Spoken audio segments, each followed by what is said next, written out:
You wake up on the day you're meant to inherit everything, and in one breath, you lose it all. Imagine being born into a legacy of glory, a grandfather who conquered nations, and a father whose wisdom made the world stop and listen. David fought giants and built an identity for a people.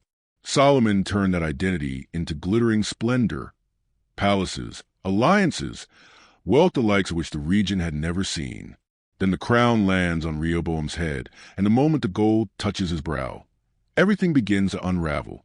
This is not just a story of a bad king. It's a warning about pride, poor counsel, and how quickly inherited success can slip through your fingers when you refuse to learn. Rehoboam grew up in marble halls and silk-lined comfort. He had every advantage: tutors, luxury, and the quiet confidence of a son destined to sit on a throne. But he never learned struggle. He never wrestled with hunger or led men in battle. Unlike his grandfather David, who had known hardship and humility, Rehoboam never faced a crucible that shapes leaders.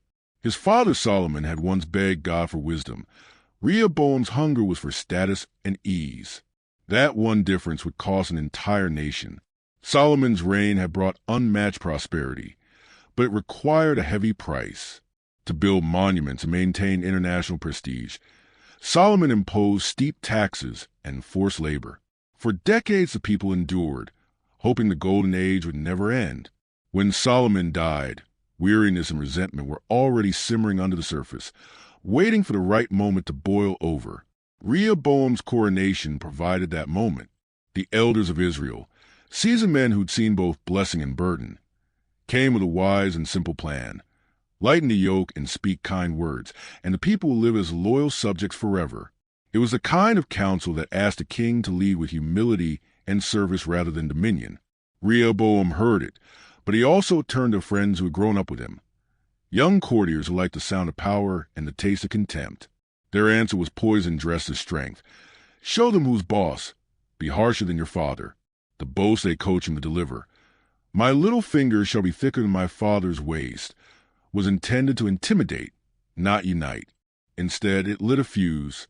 The reaction was immediate and irreversible. 10 northern tribes refused to bow to a ruler who mocked their suffering.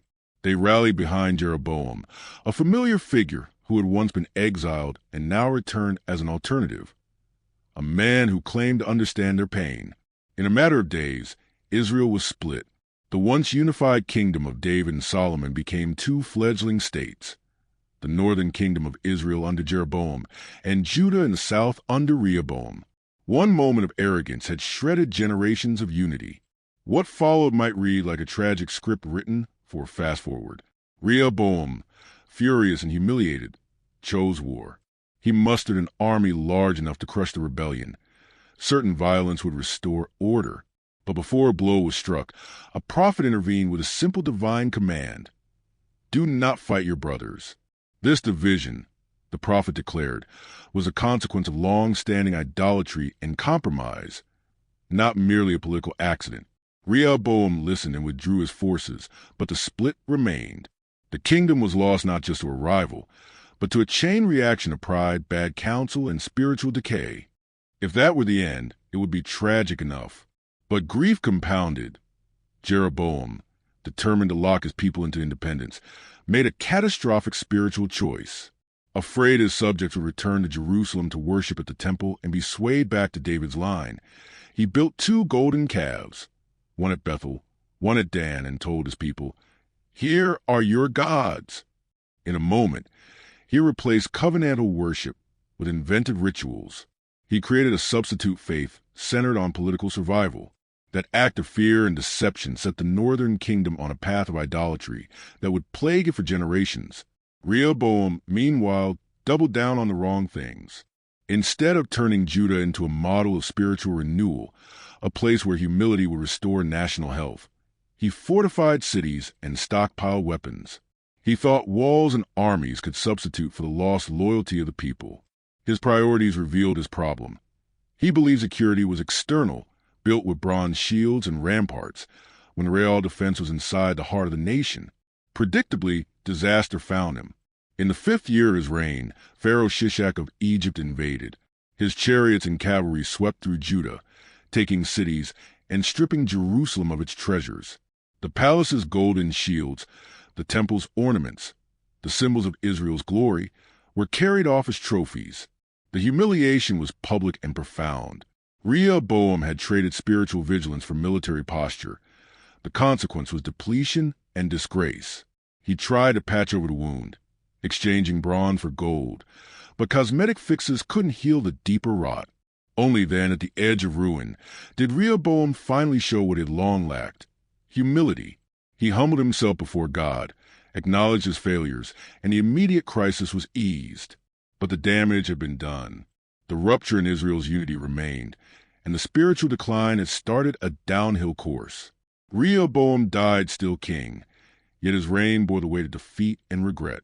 He was buried in the city of David, but history remembers him as a ruler who lost a united kingdom rather than as a great builder or warrior.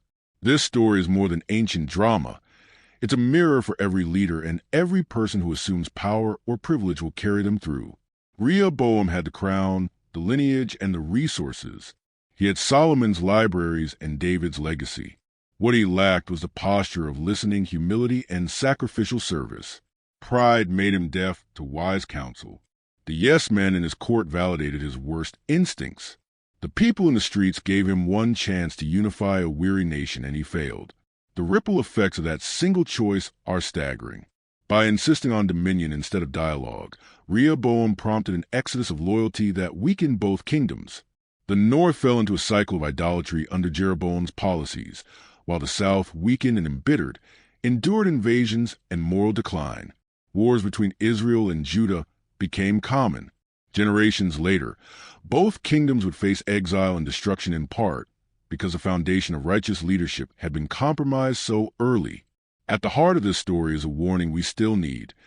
Leadership isn't about asserting power. It's about earning trust. Commands can compel obedience, but only humility and wisdom command loyalty. When leaders surround themselves with flatterers and ignore the voices of those they govern, resentment grows into rebellion. Rehoboam's famous line about disciplining with scorpions instead of whips didn't secure his rule. It destroyed it. Loyalty is not bought with fear. It's cultivated by justice, service, and listening. The moment Rehoboam chose intimidation over empathy, he chose division over unity. There's also an unsettling spiritual lesson. Solomon had started to drift. His many foreign marriages and tolerance of foreign gods had planted the seeds of idolatry in the royal house. Rehoboam, inheriting that compromised culture, did not course correct. Instead, he let pagan practices spread where he should have enforced covenant fidelity. Political failure and spiritual failure combined into a national collapse that reverberated for centuries. And the human side of the tale should hit close to home. How many times do we ignore elder counsel because youth and privilege make us believe we know best? How many families, companies, and nations crumble when leaders mistake position for wisdom? Rehoboam was an ignorant man. He was an entitled one. He could have listened to the elders, ruled in service, and preserved what his predecessors had built. He didn't. The result was a fast-paced lesson in how quickly legacies can be squandered. Yet this story isn't simply a tale of doom. It contains a final sobering gift, a call to repentance and repair. Rehoboam's humility at the end, rare and belated, spared total annihilation. The prophet's intervention, the return of misguided troops, and Rehoboam's eventual contrition offered a window of mercy. That mercy doesn't erase the consequences, but it does show that restoration remains possible when leaders admit failure and seek genuine change. The lesson is evergreen. It's never too late to change course, even if the damage is deep. So what should we take home from Rehoboam's rise and fall? First, listen before you legislate. Talk to those who carry the weight of your policies and hear their needs. Second, beware the circle of yes-men. Invite dissenting voices and honor wise elders. Third, leadership demands humility, the willingness to serve rather than to lord over. Fourth, spiritual fidelity matters. Cultural compromises at the top can infect an entire nation. Finally, even when failure arrives, humility and repentance can limit the wreckage and open a path to renewal. Rehoboam's coronation should have been a beginning. Instead, it became a cautionary tale. He had everything handed to him, yet lost the most important things: unity, worship, and legacy, because he chose power over prudence and scorn over compassion. Remember this when you step into your own moments of influence. Leadership is not inherited by bloodline alone. It's forged by character, honing a heart that listens, serves, and aligns with what endures. If this story moves you, share it with someone who leads, whether in a family, a community, or a company. Let Rehoboam's brief, disastrous moment be the spark that helps another leader choose humility over hubris. History repeats when we ignore its lessons, but it repairs when we learn from them. Stay humble, listen well, lead wisely,